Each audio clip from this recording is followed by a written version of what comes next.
The first question for the panel would be sort of spontaneously thinking. I mean, if thinking was indeed was such, what is your response to the word and the concept? And think of the single most defining moment where you had experienced this notion or the concept of the diversity. Oh, thank you. Well, I was aware of this question yesterday, so I actually prepared something in advance. I'll just let you guys know a little bit about myself. I'm Denise, but I'm originally from Canada, and this is a picture of me and my first cousins. So I'm the tomboyish girl in the middle with the New York Yankees hat. And basically these are two sets of my cousins on my mom's side. And as you can see, we have quite a bit of cultural diversity in our immediate family. And the reason this picture came to mind for me is that for some reason it's become an important picture in our family. Looking back at our childhood growing up, I think in the moment, as children, we didn't have a concept that we were doing anything that was in some ways diverse. We just knew that we were cousins, we had the same last name. I mean, my aunt had some fun, like kind of freaky furniture from Vietnam, and some of their names are a little different, like my guy cousin, Olinga, Aitondi. The other three, their mom is Vietnamese, Delmer, Jasmine, and Nikisa, and then there's my brother and sister, Danielle and Glenn, and me. So we had a little bit of sense of like something special, but we just sort of existed and played, and we were just kids. But then later on, when we look back, we made a Facebook group for our cousins, and this was one of the pictures that was uploaded. And everyone reacted in our group, in our family, reacted very strongly to it. And somehow it's managed to get picked up on like something on the CBC, which is the Canadian Broadcasting Network. So somehow in this moment, which I think my dad was a photographer for, it was when I think of diversity, I think of this moment basically, and I feel that. I know we have a lot to, like, diversity is so broad, and as Malcolm introduced, but I do feel that with diversity there's an element of interaction of those diverse parts, and I think something about interracial babies is kind of really cool in that way. It's more of a biological aspect of diversity. So I'm Bonnie from Flamingo, and so I wouldn't say that's my first encounter of like diversity, but I think it was a really interesting one was when I was doing my exchange student year in Singapore, and then we have like a group of exchange students from all over the world, and one of the top like once during dinner we were talking about this. Actually, this topic comes out quite often, like recently as well, like the sound of animals. So like we realized actually the sound of animal, for example, chicken in China, like the sound will say like zzz, or like dogs are like ga ga ga ga ga, but then like in the standard English, dogs are like quack quack quack, and then like chickens are like what? Yeah. Anyway, it's really different. Or like a lot of different animals are different. Even like between like China, Japan, and Korea, some of the sounds are different. So it's like really fascinating how something that is so universal is actually so diverse for me. Yeah. For me, I'm going to sit down if you don't mind. For me, it's, well, personal moment would be moving to London at the tender age of 18 years old. So imagine getting a boy from Greece and putting him in the middle of the capital of diversity that is London, and it's like playing around and it changed who I am, changed everything actually. And sometimes I think if I stayed in Greece, I'd be such a different person. But I'll give you quite an anecdote about diversity. Was when I first came to China, and I'm going to use you, Kishore, as an example to visualize what I mean. So don't be threatened of what I'm going to do to you. So to many foreigners, you Chinese people seem like very, very rude people, you know that. Well, anyway, an example is, so I'm in the metro, and it's rush hour. And every time, you know, everything is crammed. I've been in London in the metro in rush hour, so I had a situation where I had people like that. Now, there is rush hour in London. If you have to stay with somebody in that proximity, you would either go like that or you would go like that. You would avoid something like such a personal, you know, face-to-face without somebody, you know, first thing in the morning, which is not the greatest thing. What's going, okay, what's going on, you know, there's something like, okay, it's rush hour, fair enough. Then that happens a few weeks ago, for a few weeks' time. Then one day I'm in the metro again, there's nobody in the metro, it's me alone. One person comes, empty wagon, he comes, he's like that again. He's like that again while the metro is empty. And what is going on, you know? But then I seem to realize this is not rudeness. This is not other ways of explaining this. A matter of scale, a different idea of personal versus private sphere. You know, the fact that too many people in some crowd spaces, it's being used to it, you know. So there's a lot to learn about these things, and yeah, that's my view. Okay, so the next question. So the next thing, thinking about an experience in terms of the current, is that something that you think is kind of an emergent code of the diversity, which where you come from or the place you sort of now live in?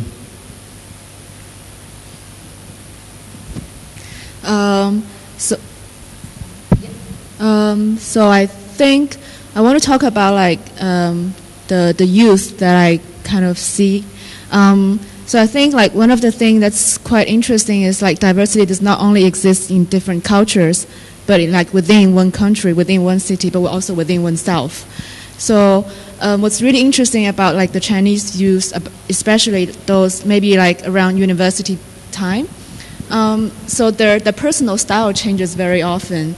And because I think it's maybe because like before university you are asked to wear like school uniforms and stuff like that. So and also you study a lot, so you don't really have the time and space for you to experience what your own identity is. So like once they get into university and then they start to like get to know different people and then start to try to experience different styles. Sometimes you will see one girl, one day she's like punk, and the next day she's like Maury girl, like forest girl, like kind of cute and very natural, like linen clothes. And then the next day it might be a totally different one. It might be like very minimalistic or like Chinese style, Chinese traditional style. So I think it's really interesting, like how like I think it's like a much later stage for Chinese youth to experience this, like experiencing personal style.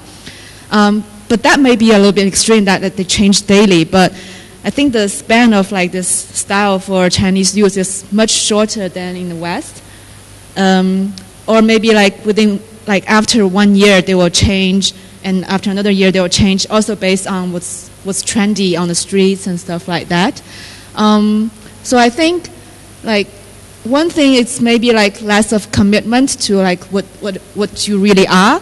But on the other side is also like they're really curious and try to like internalize what's outside and try to like experiencing this culture and try to like immerse themselves into different cultures by externalize what's inside them. So I think this like getting cultural quotes and then wear it on your body and then express it out. It's just this like process of experimenting all these different cultures on themselves is really interesting, and it's like really diverse for themselves, I think. Yeah. Now, quite sort of picking sort of on the point of not having a fixed sort of identity, but at the same time sort of experimenting and sort of and almost living a different sort of persona through these personal sort of styles. Is this the trend which you sort of observe sort of amongst the youth the lack of Yeah, some I sort think of an it's- ideological commitment. Yeah, I wouldn't say it's like a trend for youth, but I think it really shows that their curiosity of different cultures.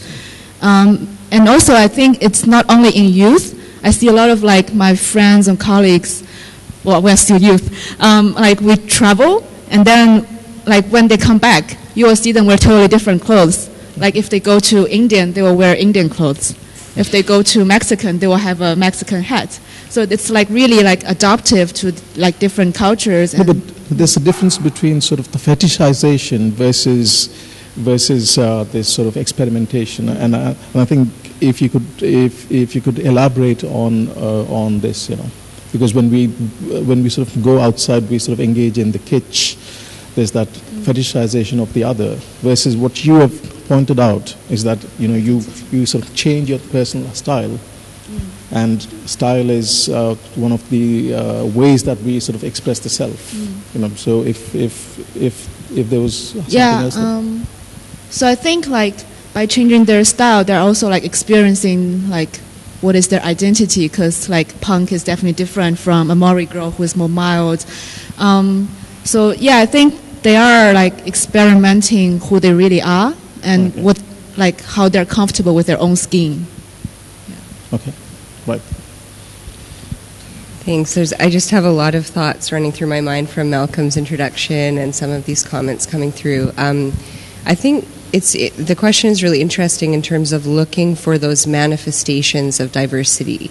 And I sort of feel that, sometimes we force them to happen, and sometimes I think they happen by accident, or for another reason completely different than just promoting diversity. So this might be the case in a lot of places now, but I remember I've lived in Shanghai for 8 years, and going back to visit my family in Canada, arriving in the Vancouver airport, and going to an ATM, and the ATM actually offered 8 languages as an option when I put my card in. So it had everything from Hindi to Korean to Mandarin, English, French, and just feeling like, wow, something has evolved here, that there would be this diversity of population that would require banking services in all of these languages.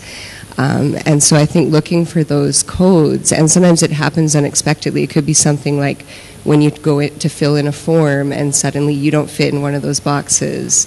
And then suddenly it's realized that our systems or our policies are not actually embracing diversity in the way that we hope they will. So it's sort of, I think in the things like ATM machine or forms that you have to fill out for, civil reasons or whatever, I think these are really interesting places that we can consider diversity.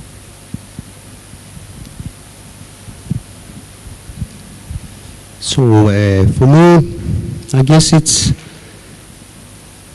don't know if it is an emerging code. We saw it partly in Joe's presentation, reimagining the past, but it's about what is very interesting and fascinating, I think, is using diversity to create something new, to create something homogeneous and harmonic. So using the old versus the past, using East versus West, and creating something out of it. So creating yin and yang symbols that half of them are traditionally drawn, and half of them with a contemporary kind of laser technique. This is quite common here in China, and Shanghai is very good in doing that. Shanghai has the experience of doing that since the 1920s, when it incorporated a lot of Western culture, and since then it has adopted kind of a mini tradition of doing that in a very nicely way, in a very successful way, and a very high aesthetic result. So this is very interesting for me, and it's very interesting. You see, if you go, there's a gallery here called Island 6 that uses a lot of very similar kind of works that are based on combining rice paper technique with neon lights. And for me, this is an amazing thing. What can come out of diversity in a very abstract kind of way, but in a very efficient output. Great. So the last question now. So summarizing what's differentiating about diversity, where you come from, what's an important learning for people from outside? So from where you see things, what is it that the outside world can learn? Yeah? Okay. Well, it's about, I guess, in order to tackle diversity, and having lived in 3 cultures now, I see that things are different, but things are the same. So if you put diversity into a binary opposition with non-diversity, and then you create a kind of universe around that, and playing with your variables, some specific variables. So, for instance, no matter what culture you are, history will play a certain role in the way societies behave. The current condition of family will play a certain role of how individuals behave. So I'm trying to find patterns within the chaos to try to rationalize this, and there are patterns of sameness, and by comparing diversity with non-diversity, kind of a binary position can help you, I think. I think what's differentiating for the Chinese is like the attitude towards diversity is that they're almost like expecting diversity, and they are like really looking out for searching for diversity. For example, like people will like on Weibo they will follow accounts like Omei, like European American hot topics or stuff like that. So, but also like Shanghai is like such a fast-paced city. If nothing happens, people will just become like really boring the next second. So, how do you like engage these people like on like a second base almost, and provide them diversity? But how also like for example, like because like brands, how do you like still be yourself and still like have something that's remaining that could be like really interesting, I think. Thanks. I feel strangely Canadian today, and but because the question was asking about where you come from, I don't know if I can say that other countries should learn anything from mine or anything like that. But we in Canada we have this metaphor that is sort of ingrained in our national philosophy, which is that of the cultural mosaic. And there's a lot of debate as to whether that's just idealistic and doesn't really play out in the day-to-day interactions of people and things like that. But I think that even just having this metaphor, it's often sort of compared to the U.S., which is considered more of a melting pot, that having this metaphor is sort of helpful for people to visualize how diversity could really come together and play out in communities. I went back last summer, and there was actually a really interesting multimedia presentation that they projected onto the Parliament building. So they made the Parliament building like the projector screen, which was pretty cool, and it was called Mosaic. So there is this effort to actually bring that metaphor to life in the public space. So I think that's kind of an interesting idea to find some kind of a metaphor for diversity that can be easily digestible for people, and that maybe that could spill into public and private lives. So is Canada a good example of where they've sort of negotiated the tensions of say language? So it is officially two parts, yet the linguistic sort of nationalism isn't as sort of widespread because there is the accommodation of the difference. Yes, well, I think I don't know if we've successfully negotiated anything, but I think we're just pretty much committed to negotiating. Yeah, So it's kind of just a willingness that when you throw all of these people together, there's definitely going to be some tensions that arise, and it's playing out all the time. Like in Vancouver primary schools, the population's at least 50% Chinese right now. So they're having to adjust like the curriculum, the education style, everything to try to accommodate a very different kind of population than we had several generations ago. And we also have ongoing tensions with our Aboriginal populations that were originally inhabiting Canada, and those are definitely not solved, but it's like we're just trying, and we hope that we don't give up at some point. And then there's Quebec as well, which is a French province within Canada. So lots of kind of tricky spaces, but I think maybe that, maybe that's just, I think it's part of what Canada is, because the only people that are there besides the Aboriginal population are those that have come there from different cultures. So it's just sort of a natural outcome. And to me, when I reflected on diversity, I did feel that there's something quite natural about it. I think when we bring it up to like the policy level or the debate level, it's sort of like we have to force it to happen. But I feel like it's biological. It's part of being a human being, and I sort of thought of it as sort of like organic mashup is what I think of diversity could be. Right. So now I think we can open up this as a discussion for the floor. Do we have any questions or comments, or if you have, yes, please. Yes, that's.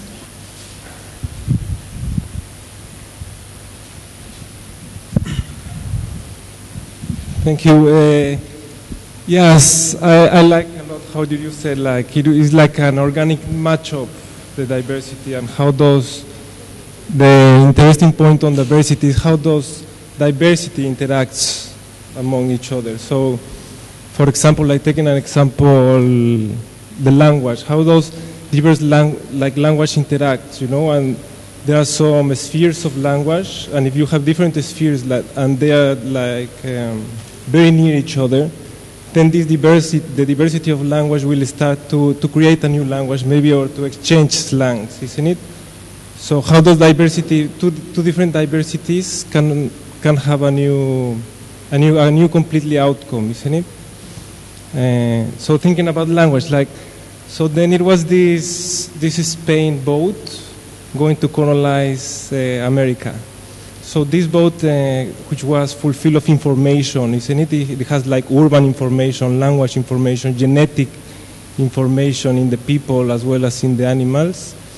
So then this diversity bomb that suddenly explode in a place, and it's like a little bit, maybe not that organic matchup, it's a colonization, but then how does diversity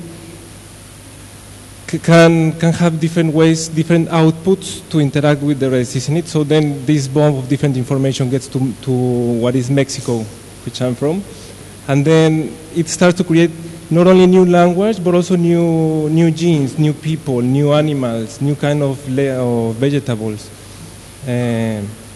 So then after a while, like after just 500 years, then you have a completely new outcome that came from a bomb of diversity.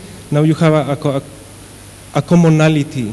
So then the diversity established a commonality in a new country with a language that is borrowed, etc. So it's very, very interesting how does diversity can find commonality, and then through commonality, then you can make this diversity more suitable to be influenced. So I found that interesting. Just following, some of the ideas and comparing, some examples of brands around the world, or even individuals around the world. I just see that diversity has like 4 stages. Somehow one is, I think, is the process of adaptation to a place. So even if a brand goes to a country, a new brand, it's just they need to adapt to the values of that particular territory. And especially when an individual like Panos goes to London and immerse himself in in that huge city, of course it's a process of adaptation. The second one, I think, is acceptance that, okay, is part of it. Because when we think of diversity, we always think about difference or differences, but the second thing is accepting that I'm different, or accepting that is something inside me, or so that you were talking about, is just that needs to be accepted. And the third one is when you have these two, you start interacting, and the interaction is after that interaction, even if you're a brand or you're a person, after that interaction, I think the fourth platform, it will be the creation, and I think is when the emergent cons, because normally when you talk about the dominant, yes, it's about the difference, it's about adapting, it's about everything, but then the interaction and the creation start, thinking about how can I make the best out of me, how can I create, what I can take, from this brand to something, and then that could work in different parts of the world. It could be India, it could be South America, it could be China, it could be London. So that's the way I see it, kind of 4 steps to that diversity.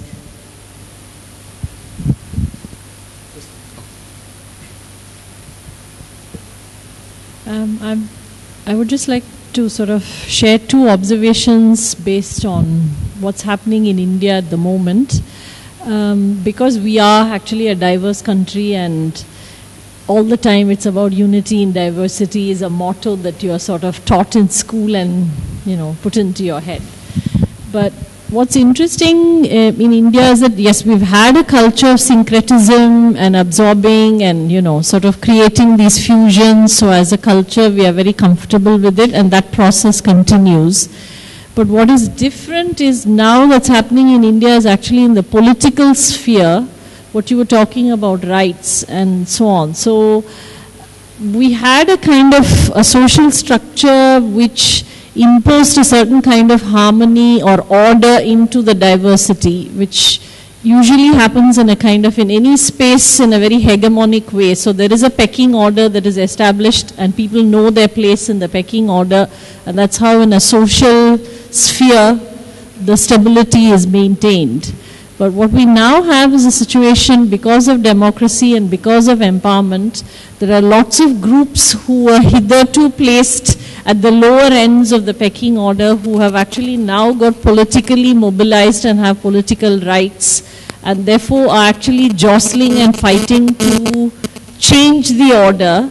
So in fact now we have a challenge of dealing with diversity, but in a in a different way, to create a new kind of social order which is more egalitarian and more equitable, less hegemonic, but within India. So whether it's women who are much more outspoken, women's rights, you have, Dalits and Dalit rights, you have a whole lot of previously sort of disempowered groups who perceive themselves to have been disempowered, who are jostling for position. And so you have an interesting situation where culturally and from a marketing and consumption sense, there is a very easy acceptance of diversity, creation of fusions, new kinds of fusions, etc. But in the political realm, there's a lot more conflict actually coming from how do we as a modern country and democracy actually deal with the diversity of our country. Okay. So my title is Diversity is a Joke. I'm sitting here, okay. So last night, some of you are having hot pot, right? So it's quite interesting. Like, I'm trying to tell you a joke. It's like this guy, Chris, said like in Japan there's a certain type of hot pot. Okay, so I just said they copy China. Okay, and then my face is a little bit serious. Okay, but this is a Chinese way of humor. It's a serious humor. Okay, but this guy, I think he and some of the foreigners on our table decode my signals into a serious claim. Okay, but I do not know this. I thought they understand this is a joke. And 3 of the foreigners laughed. They laughed. Okay, and afterwards they kept asking Chinese on the table, like, how do you think about China copy everything from other countries? Okay, and then I realized why they laughed, and I became a joke. That's quite interesting. Okay, so in response to the very serious question, China copy everything from other countries, It's quite interesting. Okay. I give two, because it is a little bit complicated to answer this. Okay. So my advice is don't ask this like in a table, because it's like only 2 minutes. It's hard to answer. But I have two simple approach to this question. First, yes. Okay, the answer is yes. Second, it is a fact, so do not judge it in the moral level. Because if you judge it in the moral level, I will ask you, any of you from any of your country, in your history, do you copy anything from others? If you say no, I will find a challenge evidence. Okay, that's one answer. Second one, intellectual property is a term from the Western world. Okay, you protect this, but historically in China, we share everything. Okay, we share everything. There's no term called intellectual property.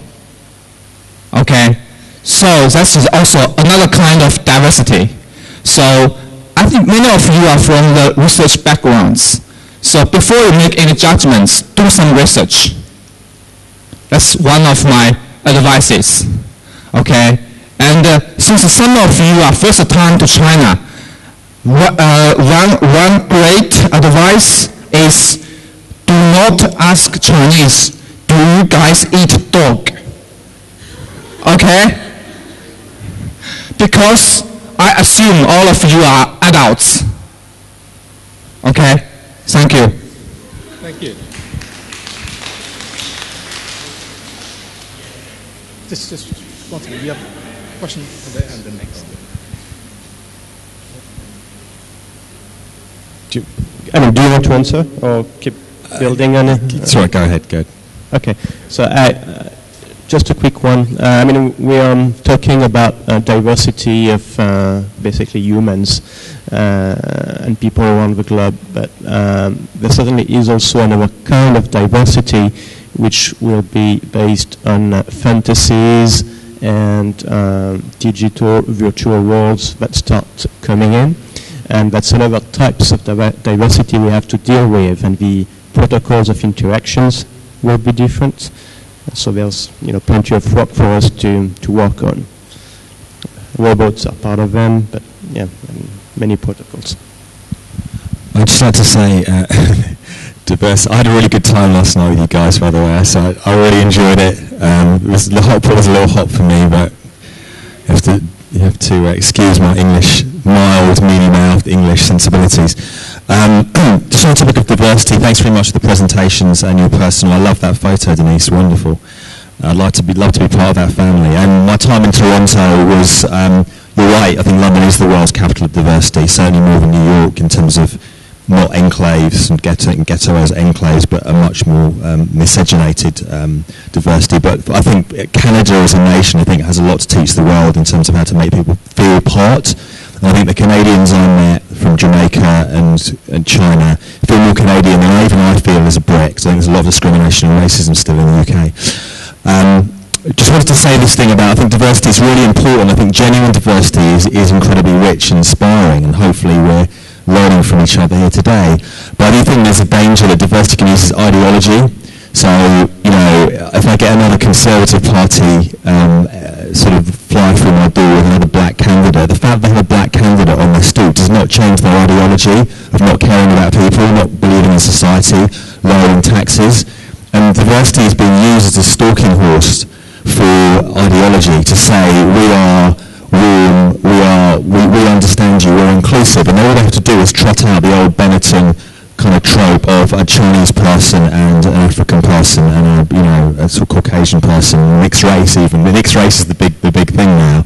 So a brand will use a mixed race person as a proxy for everything, fairness, corporate vote brochures as well. If I never see another bloody boardroom with, and they literally pick them, it's kind of a quota system. I think it's very patronising, not just for the people they portray, but for everyone. It's patronising. So I think diversity can be a very easy semiotic cue now for ideology. to basically persuade. It's rhetoric, you know. It's persuading people that you have a certain integrity, basically. But it's very glib, it's very easy, and oftentimes it sort of undermines the reality. And my favourite example is the example of a Polish-born UKIP candidate who, UKIP is a party that Kishore mentioned, is basically a sort of anti-immigration party. It's quite right-wing. And this candidate, they obviously got a candidate who was born in Poland, who benefited from the immigration policy. She's now saying she wants to close the doors to immigration. It's just this madness. And again, but for the party, it's great propaganda, because they can say, oh, you know, here's this woman, we're not racist. But you can always get some idiot, doesn't matter what the colour, idiots of all colours. You know, you can get someone to kind of come and believe something, and then they're using diversity as a way of changing the reality. So that's all I'll say on that subject. But I think genuine diversity is amazing, obviously, you know.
So they've always been quite agnostic, and they've created these empty sort of vessels, you know, where the diversity can really live. And I think they had an earlier and a much better understanding of the diversity. So maybe a lot of it we need to look in IT, in sort of big data.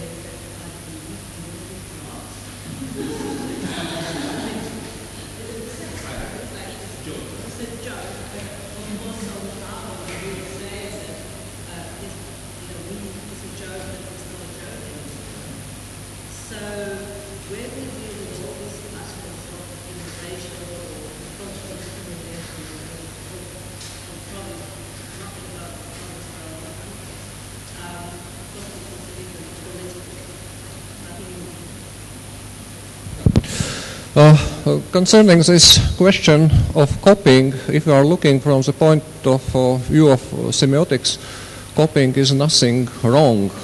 It's part of interchange of values, and there is no culture on this planet that could grow up without copying, in some sense, some other cultures. Copying is tight connected with issue of mimesis, and mimesis is absolutely crucial for any semiotical operation. Nevertheless, you are using iconic, indexial, or conventional, or call it symbolic signs. 20 years ago, when I was more younger, more fit, and learned some Eastern martial arts, my sifu told me, not just learn what I'm showing you, but copy me in every gest, in every way how I live, how I speak, and you will learn much faster. And for my big surprise, it's worked. Yeah. If you are copying if you would like to achieve something, you sometimes need to copy almost anything in order to become better than what you are going to copy. So from such point of view, it's copying is absolutely nothing wrong, and it's part of any culture is going through.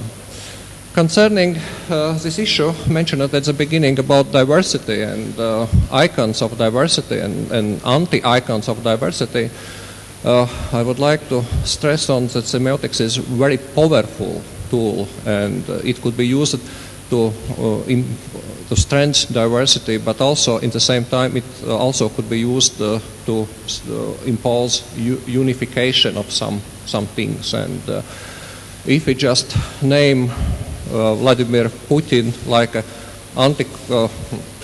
if we just named Conchita like anti-Putin, so it's in some sense we could derive ideas that Putin is in some sense anti-Conchita, and you could not imagine how much Putin would like to pay that he will become some kind of icon of anti-Conchita in political marketing of nowadays Russian federations. Because I am living in a small country nearby Russia, and we are living in the for 3 last months we are living in the atmosphere of fear about future ideas and plans of Putin. We could very well know how he would like to admire such position. And yep, it's just comment. We could easily create icons that will not work in accordance with what we would like to achieve, but in some sense they will work against us.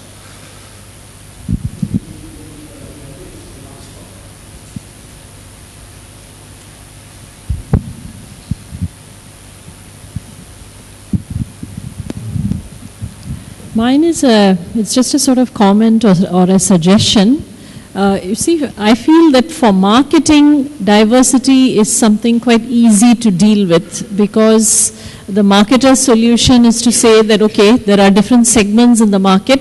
Can we create varianted products that would address the needs of each segment, provided we can do so profitably?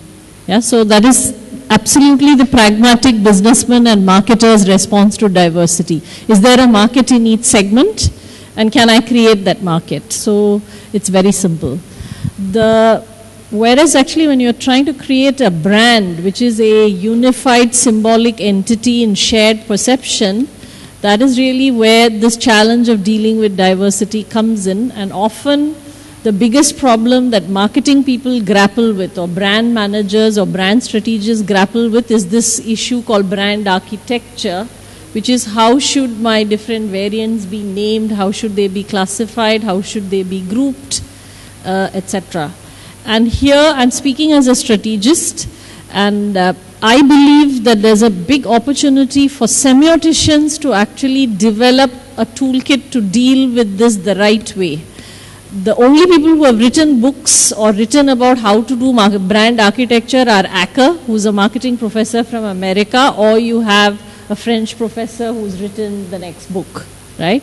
And those are the sort of the books that you use, and because they come very much from a market perspective, that is, how do I attract the customer, and how do I build the market, the level of semiotic thinking that could be applied in creating the architecture is actually somewhat weak. But we just use those tools and those books because they are the only things available. So here's a thought to the semiotics community and the practitioner community. Could we do a group project, a joint intellectual development project to use actually the tools of semiotic thinking correctly to come up with a model or a method that could actually address this big challenge? Because the solutions that clients use in this are often extremely suboptimal.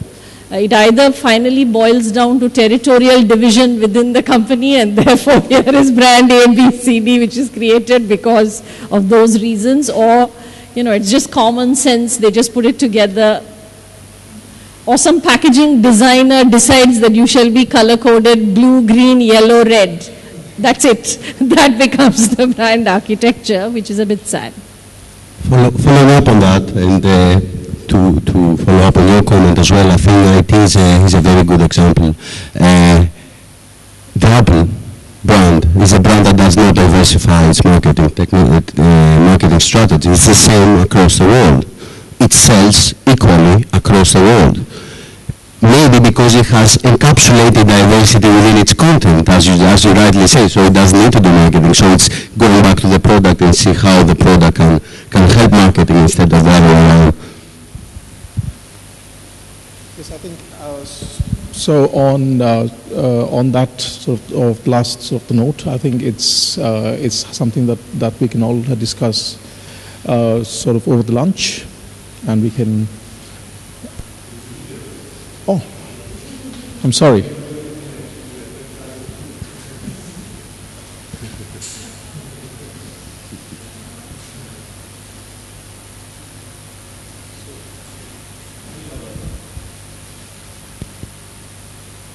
Brands like HSBC, Nike, Dove, Benetton previously have all identified themselves with what's now labeled diversity.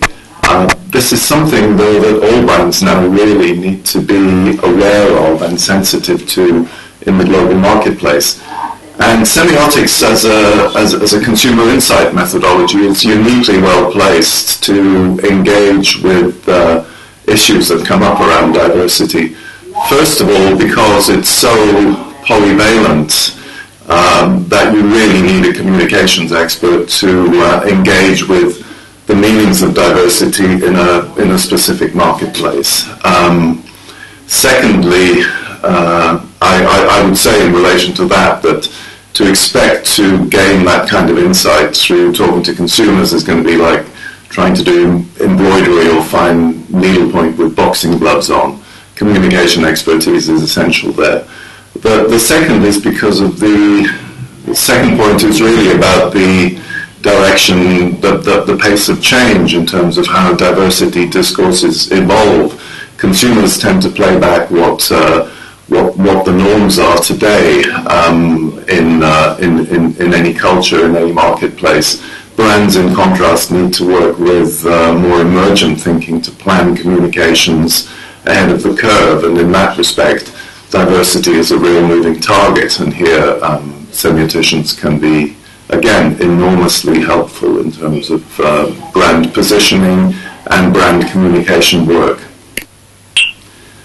My third point regarding the particular usefulness of semiotic and cultural insight methodologies in this area of diversity is something that I learned from my colleague Hamsini Shivakumar when we wrote our paper together for SMR a couple of years ago now on the importance of semiotics and the usefulness of semiotics in still developing markets where India, China, South American markets, for example, the internal cultural diversity of those markets, again, makes consumer learning very cumbersome, very difficult if you are up front starting by trying to talk to a vast array of different targets, different types of people.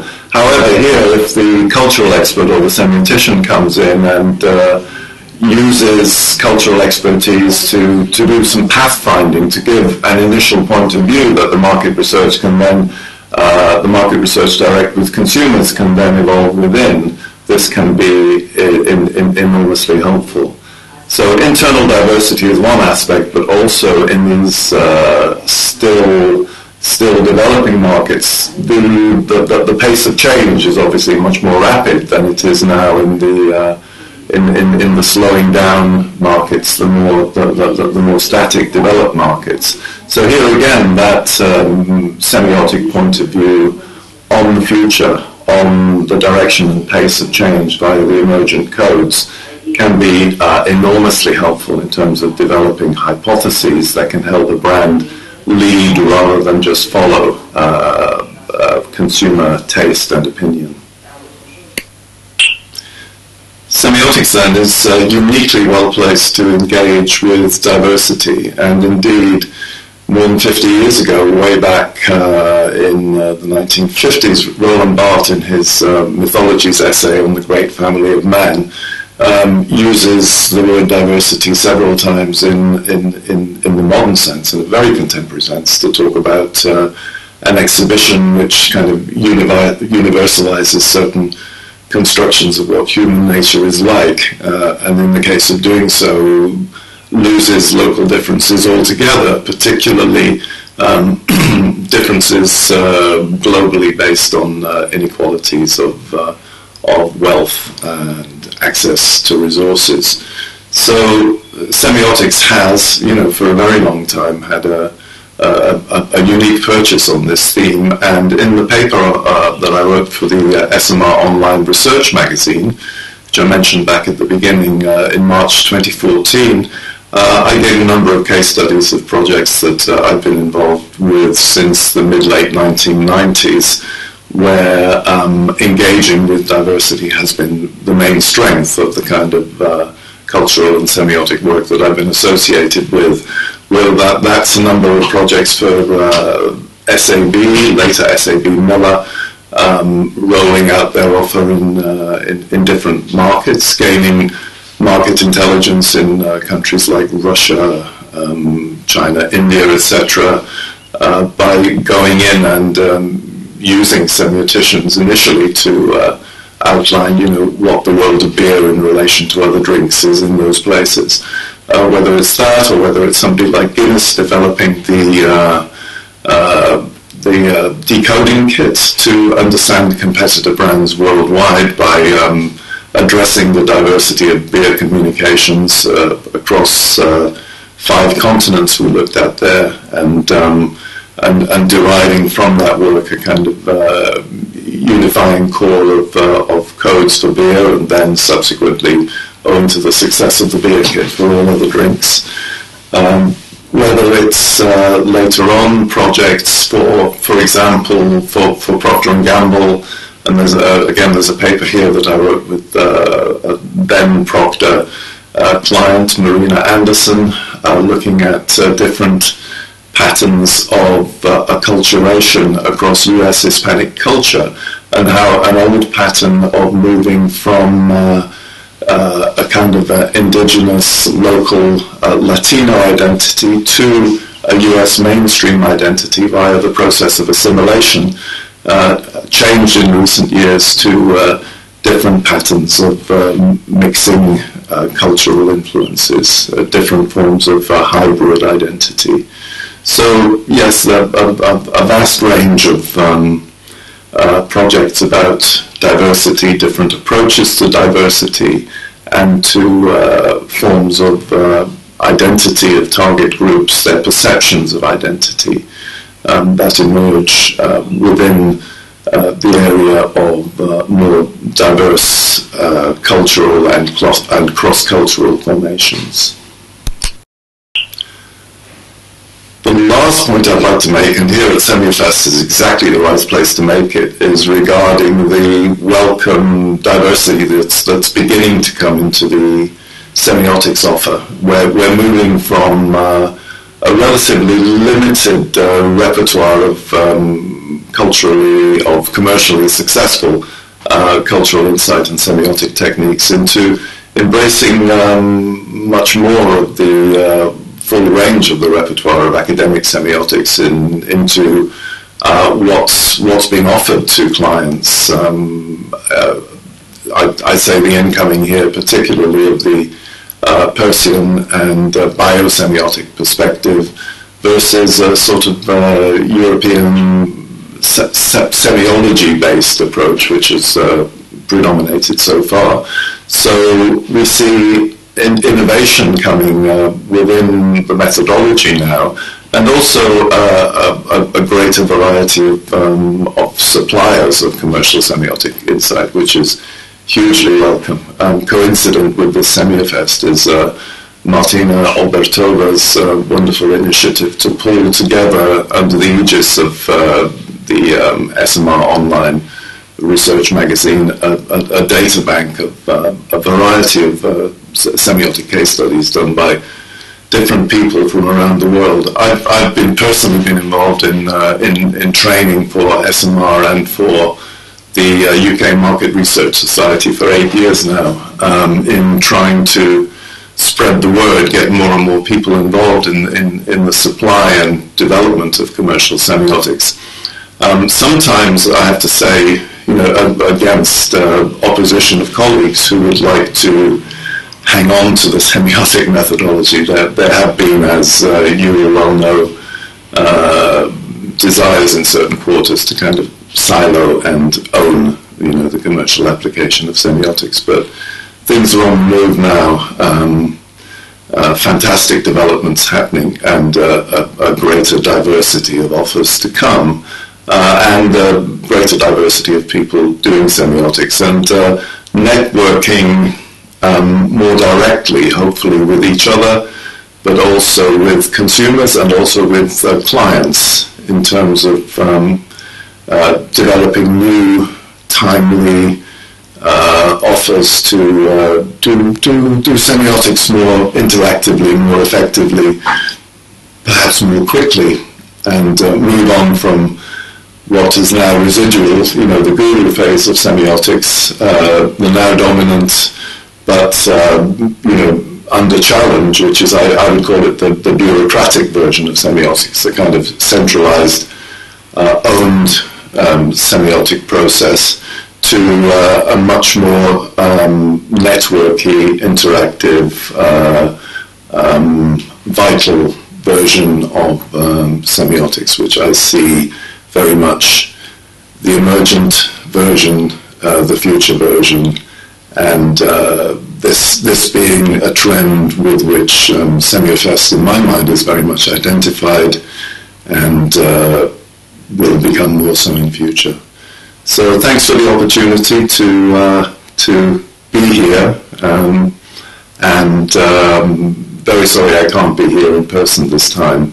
I look forward very much to seeing old and new friends this time next year, wherever that may be. Good luck, enjoy the rest of the event, and I look forward to seeing you all soon. Bye.